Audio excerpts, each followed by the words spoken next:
नमस्कार and welcome. मैं हूं जया सिन्हा और रंग तरंग का एक और अंक लेकर हाजिर हूं। रंग तरंग के जरिए हफ्ते दर हफ्ते हमारी कोशिश होती है आपको कला संस्कृति के विभिन्न रंगों से सराबोर कर सके, आपके अंदर छुपे उस कलाकार से आपकी मुलाकात करा सके जिसको आपने कहीं भुला दिया है। तो इसी कोशिश में आपको आज हम ले चलेंगे रंगमंच की दुनिया में। किस तरह से नन्हे नन्हे कलाकार अपनी प्रतिभा से आपको हैरत में डाल देंगे, आप देखिएगा। साथ ही बात होगी भगवान जगन्नाथ की रथ यात्रा की और भी होगा बहुत कुछ। तो देर कैसी, शुरुआत करते हैं आज के खास कार्यक्रम रंग तरंग की। आइए आपको लिए चलते हैं एक बेहद खास आयोजन में, केचाक इन इंडिया। इस कार्यक्रम का आयोजन किया आईसीसीआर और इंडोनेशियन एम्बेसी द्वारा और इस कार्यक्रम में महाभारत के लंका दहन प्रसंग पर आधारित ट्रेडिशनल यानी कि पारंपरिक बेलिनीज डांस का प्रदर्शन किया गया। और ख़ास बात ये थी कि इसका निर्देशन किया 2021 में पद्मश्री से सम्मानित निर्देशक वयान बेतिया ने।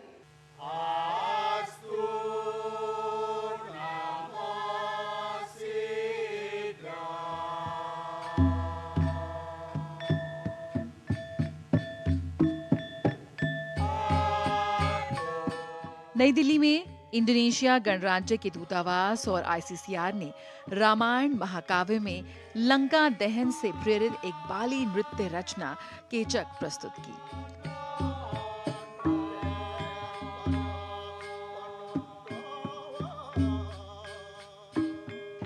रामायण महाकाव्य में निहित और पारंपरिक रूप से बाली के मंदिरों और गांवों में किया जाने वाला कीचक नृत्य और संगीत एक बेहद शानदार प्रदर्शन है जो बाली के हिंदू तत्वों को जोड़ता है।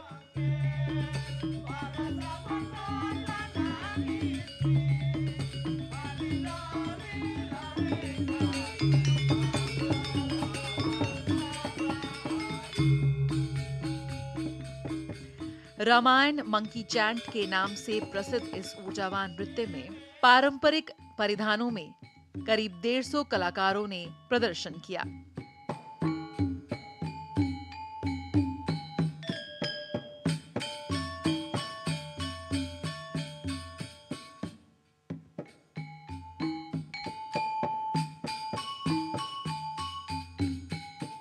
एक शक्तिशाली घेरे में बैठे वे लय में चक का जाप करते हैं। उनके हाथ और भुजाएं एक बेहद मनोरम विहंगम दृश्य प्रस्तुत करते हैं।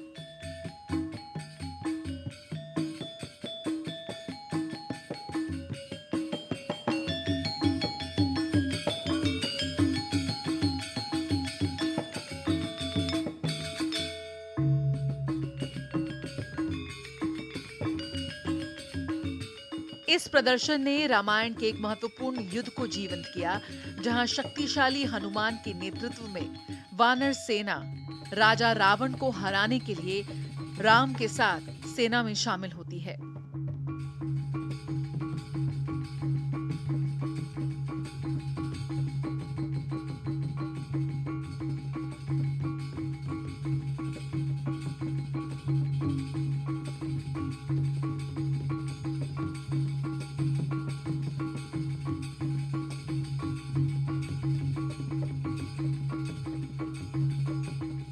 वाद्य यंत्रों, गीतों और शब्दों की अनुपस्थिति में केचक गायक रामायण की आवाज बन गए और उनके मंत्रों ने महाकाव्य कथा के आनंद, दुख और क्रोध को मंच पर प्रस्तुत किया।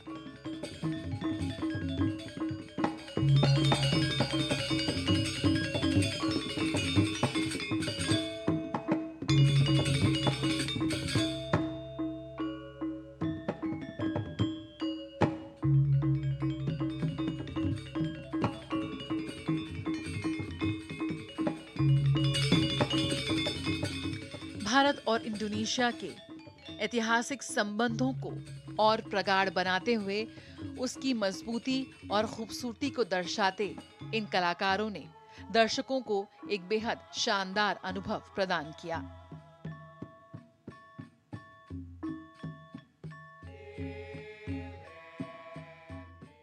रंग तरंग, डीडी न्यूज।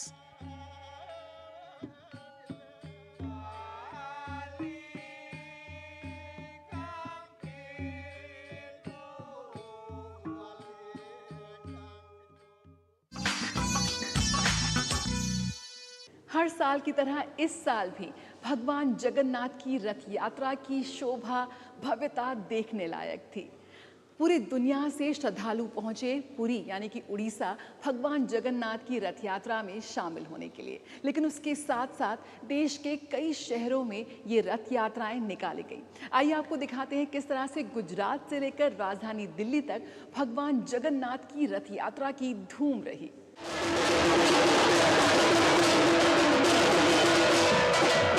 भगवान की लीला अपरंपार है। पूरे साल भर भक्त भगवान के दर्शन करने उनके मंदिर में जाते हैं, लेकिन साल में एक दिन ऐसा भी आता है जब भगवान रथ पर विराजमान होकर अपने भक्तों को दर्शन देने स्वयं चले आते हैं।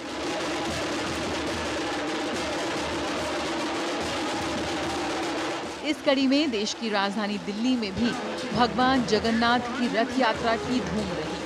इस रथ यात्रा में बड़ी संख्या में श्रद्धालु शामिल हुए।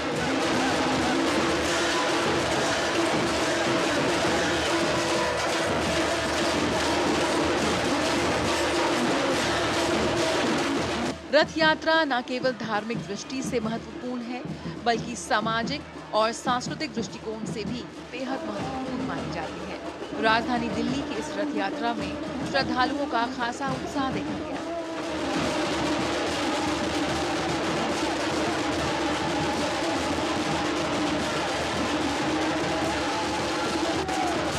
सब कुछ असमान, ईश्वर एक है, हमने मिट्टी में लाके उनको विभाजित कर दिया धर्म और प्रांत के बारे में। यहाँ एक जगह है जहाँ कि ईश्वर का सम्मिलित रूप से देखा, ये अच्छा है। संगीत, नृत्य और विभिन्न प्रकार के सांस्कृतिक कार्यक्रमों के बीच रथ यात्रा में अपार जनसैलाब रथ को खींचने के लिए आतुर रहा।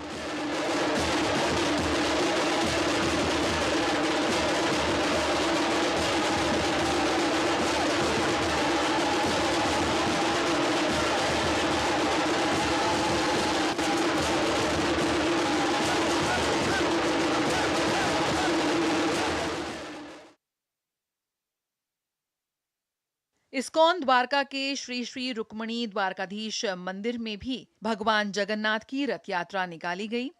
वर्षों से प्रचलित जगन्नाथपुरी की विश्व प्रसिद्ध रथ यात्रा भी इसी दिन भगवान अपने गर्भगृह से बाहर निकलकर भक्तों को दर्शन देने आते हैं। जो उनके द्वार तक नहीं जा पाते हैं, उनको दर्शन देने वे स्वयं अपने भाई बलराम और बहन सुभद्रा महारानी के साथ रथ पर विराजमान होकर आते हैं।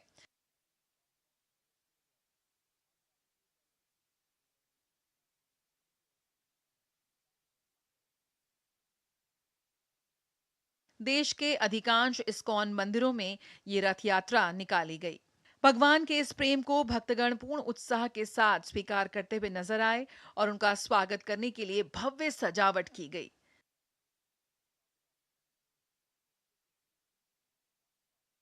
बहुत ही खुशी का माहौल है। आज भगवान जगन्नाथ स्वयं बाहर आए हैं भक्तों को दर्शन देने के लिए, ऐसे लोगों को भी दर्शन देने के लिए जो मंदिर नहीं आ सकते, भगवान का दर्शन नहीं कर सकते। तो ये भगवान की अपार कृपा है और भक्त लोग बहुत ही आनंदित हैं। आप देख सकते हैं किस प्रकार से रस्सी खींच रहे हैं, जगन्नाथ जी के रथ को खींच रहे हैं। और शास्त्रों में वर्णन किया गया है, अगर कोई व्यक्ति भगवान के रथ में सवार जगन्नाथ जी का दर्शन करता है, उनके रथ को खींचता है, उसको भगवान के धाम की प्राप्ति होती है, सारे पाप नष्ट हो जाते हैं। तो हर किसी भक्त को आज ये मौका मिल रहा है भगवान की रस्सी को खींचे। और साथ में आप देख सकते हैं भक्त लोग झाड़ू लेकर यहाँ पे झाड़ू लगा रहे हैं और हर कोई व्यक्ति ये सेवा कर सकता है, ताकि जगन्नाथ जी आने वाले हैं। जिस प्रकार यहाँ झाड़ू लग रहा है, उस प्रकार अगर हमारा हृदय साफ होगा तो भगवान हमारे हृदय में भी आएंगे। बहुत सारे लोग ऐसा होता है कि वो जगन्नाथपुरी नहीं जा पा रहे, तो उनके लिए पूरी यहाँ पे आ गए दिल्ली में, द्वारका में।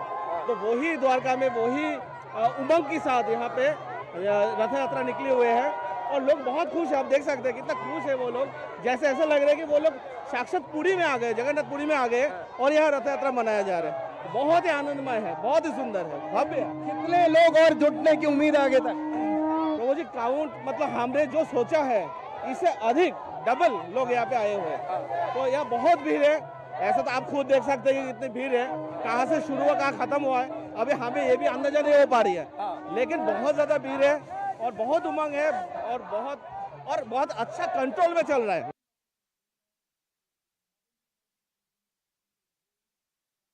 भक्तों ने प्रसाद बांटा और रथ यात्रा में सम्मिलित होकर रथ की रस्सी खींची।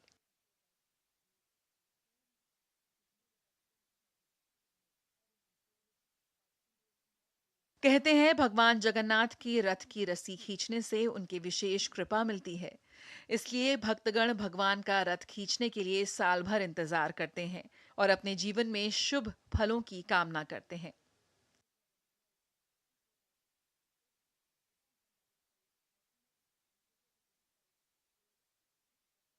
आज बहुत बड़ा दिन है तो हम सभी हर्षोल्लास से ये त्योहार मना रहे हैं। और सभी को जय जगन्नाथ, राधे राधे। हमें बहुत अच्छा लग रहा है। बहुत मजा हो रहा है हम लोगों को। पहली बार आई हूँ, पहले पुरी में गए थे, सेकंड टाइम आई तो ये पहली बार आई हूँ। मैं बहुत इसका आनंद ले रही हूँ। बहुत दिन से मेरा इच्छा था जो हम लोग रस्सी खींचेंगे। रथ यात्रा के महत्व के बारे में शास्त्रों में भी विस्तार से वर्णन किया गया है। रथ यात्रा के इस उत्सव में भगवान के रथ के समक्ष गीत, संगीत और नृत्य संकीर्तन का आकर्षण रहा और जगन्नाथपुरी तर्ज पर स्वादिष्ट उड़िया व्यंजनों से भगवान को भोग भी अर्पण किया गया।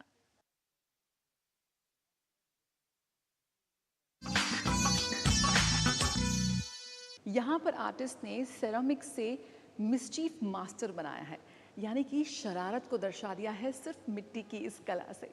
शरारत से याद आ रहा है आम, आम यानी कि बचपन की यादें। किस तरह से गर्मियों की छुट्टियों में बाल्टी बाल्टी भर आम हम खाते थे। आइए आपको ले चलते हैं मैंगो फेस्टिवल में, जिसका आयोजन हुआ राजधानी दिल्ली में, और टनों टनों आम देखकर हम सभी अपने बचपन में जा पहुंचे।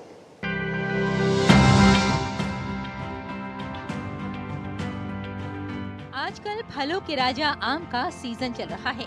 हर जगह आम की डिमांड बढ़ रही है।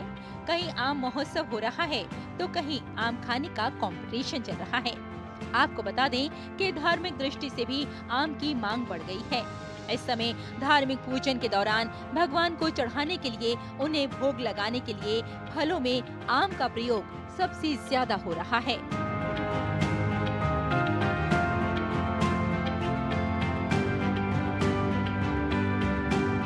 फलों का राजा आम, जो हमारी सेहत के लिए भी फायदेमंद साबित होता है और ये राष्ट्रीय फल भी कहलाता है।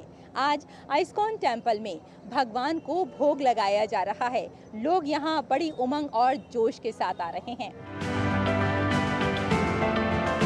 दिल्ली के द्वारका स्थित इस्कॉन मंदिर में भगवान जगन्नाथ की रथ यात्रा से पहले भगवान जगन्नाथ को 5100 किलो आम का भोग लगाया गया। श्रद्धालुओं में भरपूर उल्लास नजर आया। मंदिर को आमों से बेहद सुंदरता के साथ सजाया गया था। जो आम है वो फलों का राजा है और जगन्नाथ जी वो ब्रह्मांड का राजा हैं। तो भगवान को आम ऑफर करना, इस समय मौसम भी आम का चल रहा है, तो यहाँ पे इसलिए आम का जो भगवान को भोग लगाया गया है। और साथ ही साथ जगन्नाथ जी की बहुत सारी लीलाएं हैं जो आम से संबंधित है। किस प्रकार से भगवान जगन्नाथ जो हैं वो भक्तों के घर से आम को निकाल खुद ले लेते हैं, जो कि ऑफर करना चाहते हैं। तो आम के संबंधित बहुत सारी लीलाएं भगवान के, तो विशेष कनेक्शन है, इसलिए आम का भोग भगवान को लगाया गया। क्योंकि आज जगन्नाथ यात्रा थी तो यहाँ पे आके हम लोगों को बहुत खुशी मिली, बहुत शांति मिली। कहा जाता है कि आम का अनुष्ठान करने से भक्तों को धन की प्राप्ति होती है, साथ ही उनकी हर मनोकामना भी पूरी हो जाती है।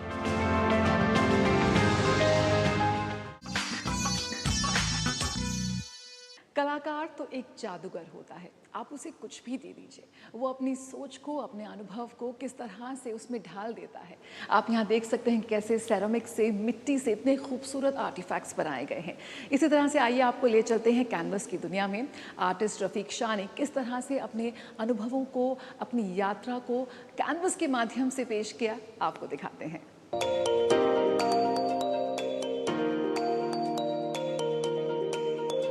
मन के माध्यम से ही हम कल्पना के इंद्रधनुष पर सवार हो सकते हैं या फिर रंग बिरंगे फूलों, तितलियों को देखकर खुश हो सकते हैं। लेकिन एक चित्रकार अपनी कूची से अपने आसपास जो भी महसूस करता है उसे बहुत सुंदरता के साथ कैनवस पर उतार देता है, क्योंकि रंगों को देखने की या फिर चीजों को देखने की उसकी एक अलग ही दृष्टि होती है।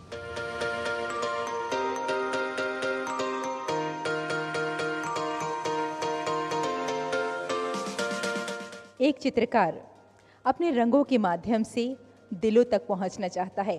एक दरवाज़ा खोल देता है उस दिल तक पहुंचने के लिए जहां उसे ये एहसास हो कि वो इंसान ये समझे कि इन रंगों के माध्यम से एक चित्रकार कौन सी दृष्टि से समाज को क्या दिखाना चाहता है। और यही एक चित्रकार की खास बात होती है। एक ऐसे ही अनोखे चित्रकार हैं रफीक शाह, जिन्होंने अपनी माँ या दादी की गुदड़ी देख कई प्रकार के रंग और आकृतियों को कागज पर उतार दिया जो बेहद आकर्षित लगने लगे। यहाँ एग्जीबिशन में मैंने अपने कुछ पुराने चित्र भी लगाए हैं जो 20 साल पुराने हैं और कुछ एकदम इसी अभी के हैं। तो आप देखेंगे कि कलर प्लेट कैसे बदलती है। जैसे जब मैं अपने गांव में था, अपने मध्य प्रदेश के देवास जिले में सतवास में मेरा गांव है, वहाँ था, वहाँ की कलर प्लेट अलग है। आप जब एक बड़े शहर में आते हैं वहाँ की एक कलर प्लेट अलग है। तो यहाँ जो आप चेंज देखेंगे इन सारी पेंटिंगों में वो आपको नज़र आएगा। और ये चित्र है, इसमें कोई जब जैसे मैं छोटा था तो मुझसे कहा गया कि पेंटिंग करना जो है यहाँ तो राजाओं का काम है या फ़कीरों का, तो मैं तो फ़कीर हूँ। तो मुझे लगा ये बड़ा अच्छा है, इससे कुछ आने की कोई वो नहीं है कि हम इसमें कुछ करें, इसमें सिर्फ मज़ा लें। वो चित्र बनाना ही असल में एक सुखद अनुभव है कि आप जैसे जब कुछ किताब पढ़ते हैं तो एक अनुभव होता है, एक चित्र देखते हैं तो वो अनुभव होता है। तो चित्र बनाते समय भी एक अलग। रफीक शाह ने अपने आसपास रंगों की दुनिया को चित्र प्रदर्शनी द्वारा कला प्रेमियों तक पहुंचाया और इस प्रदर्शनी का आयोजन किया गया दिल्ली के IIC के एनेक्स में। तो मेरे लिए ये एक बहुत सुखद क्षण है। मैं सच कहूँ तो मुझे अपनी उपलब्धि लगती है जब रफ़ीक का यहाँ एक एकल प्रदर्शनी लगी है यहाँ पर IIC में, तो मुझे बहुत अच्छा लग रहा है। दरअसल मुझे जाने क्यों इन सारे जो भी उन्होंने पेंटिंग की है उसमें मुझे एक दरवाज़ा सा नज़र आता है या एक खिड़की सी नज़र आती है जिसके भीतर से घुस कर के आप किसी के मन में जा सकते हैं, किसी के घर में जा कर के बहुत सारे चीज़ों को देख सकते हैं। और जो इतने रंग जो हैं यहाँ वो मुझे जीवन के रंग से दिखते हैं।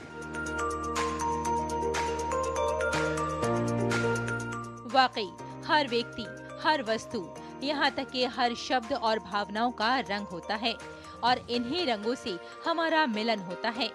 इन्हीं रंगों के आधार पर हम सुंदरता को देखते हैं, क्योंकि यही अलग अलग रंग हमें जीवन का सार समझाने में मदद करते हैं।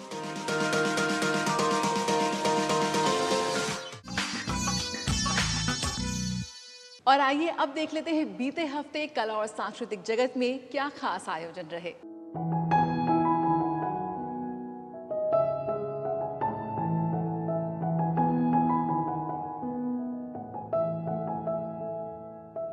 कोरियन कल्चरल सेंटर इंडिया ने कोरिया भारत समकालीन कलाकार संघ के सहयोग से एक समूह कला प्रदर्शनी the eternal resonance between Indian and Korean culture का आयोजन किया, जिसमें कोरिया और भारत के समकालीन कलाकारों की कृतियां शामिल रहीं।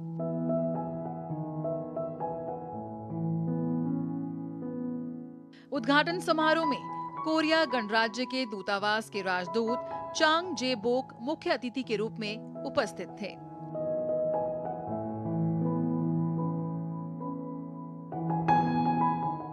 As you see, there are a lot of people coming to our Korea Cultural Center in India. So I'm very delighted to see all of them to enjoy the artworks by the two countries. As the ambassador, we are seeing the growing interest in the both Indian cultures and Korean cultures from both nations.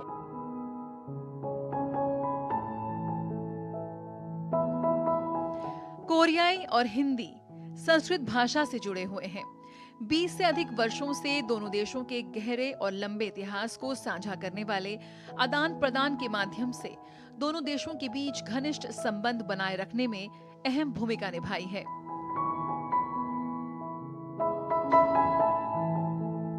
All Indian painting, miniature paintings.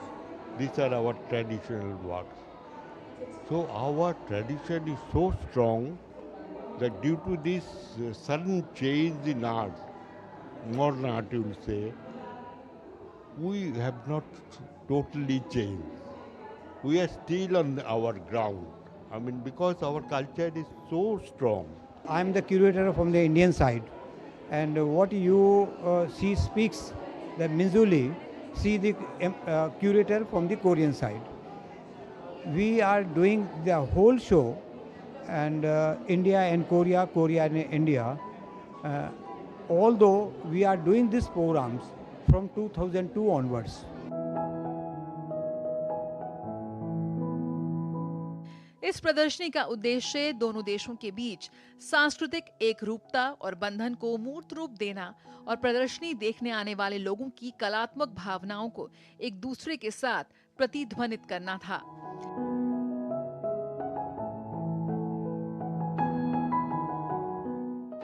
It's a very beautiful country, India. So I am so happy to get exhibition in India altogether. Yeah.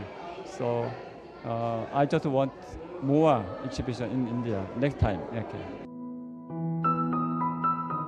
ये प्रदर्शनी Korea और भारत के बीच शाश्वत साझेदारी की यात्रा का हिस्सा है।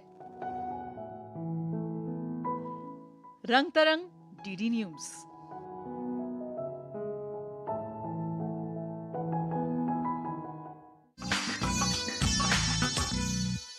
इसी के साथ रंग तरंग का आज का ये अंक हम यहीं खत्म करते हैं। मुलाकात होगी आपसे अगले हफ्ते इसी दिन इसी वक्त पर।